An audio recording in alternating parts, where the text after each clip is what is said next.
بسم اللہ الرحمن الرحیم۔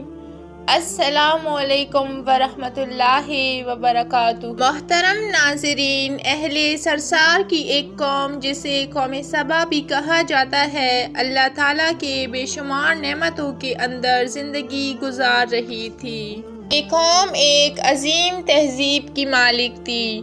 حضرت داؤد علیہ السلام اور حضرت سلیمان علیہ السلام کی باعظمت حکومتوں کے بعد ان کی حکومت ہر زبان پر عام تھی۔ محترم سامعین، کہا جاتا ہے کہ یہ لوگ گندم کے مغز سے آٹا پیس کر روٹیاں پکاتے تھے، لیکن اس کے برعکس وہ اس قدر اسراف کرنے والے اور ناشکرے تھے کہ انہی روٹیوں کے ساتھ بچوں کا پخانہ صاف کرتے تھے۔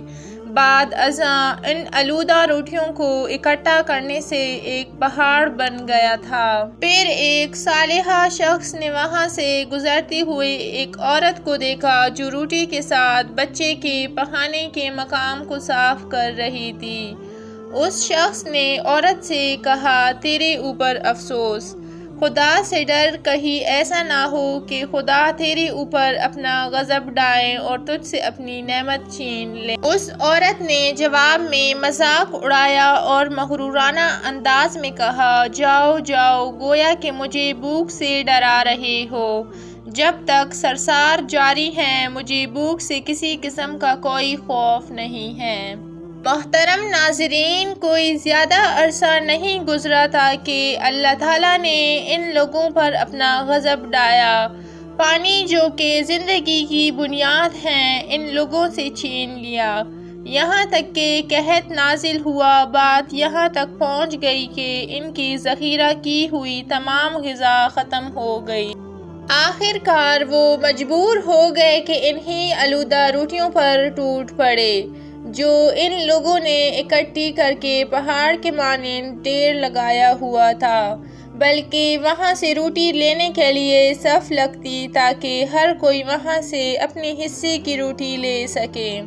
محترم ناظرین، اسی قوم سبا کے بارے میں ایک اور واقعہ بیان ہوتا ہے کہ ان لوگوں نے اپنی زراعت کو بہتر طور پر کاشت کرنے کے لیے پانی ذخیرہ کرنے کی خاطر بلک کے دو پہاڑوں کے درمیان ایک بہت بڑا بند تعمیر کیا ہوا تھا۔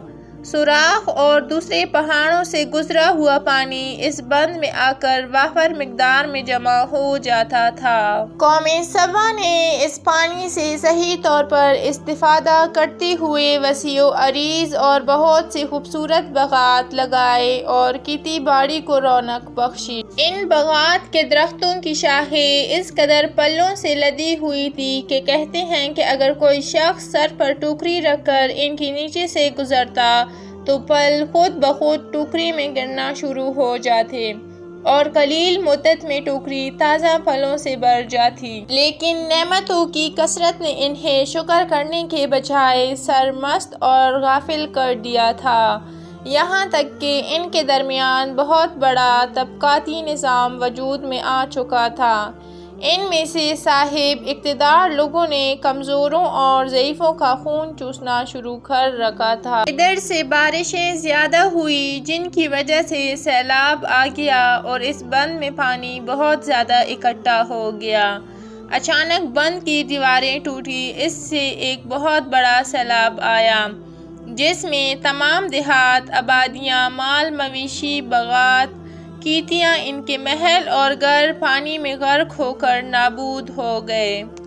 ان کے باغات اور زراعت میں سے صرف بیری کے درخت اور کچھ جھاڑیاں بچی تھیں۔ خوش پرندے وہاں سے کوچ کر گئے تھے، جبکہ الو اور کووں نے قوم سبا کے کھنڈرات میں اپنے گھونسلے بنا رکھے تھے۔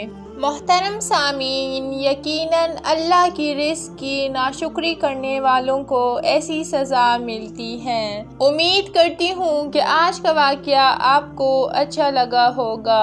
مزید اسلامی تاریخی واقعات سننے کے لیے اس چینل کو سبسکرائب کر دیں اور بیل آئیکن کا بٹن دبا دیں۔ اللہ آپ کا حامی و ناصر ہوں۔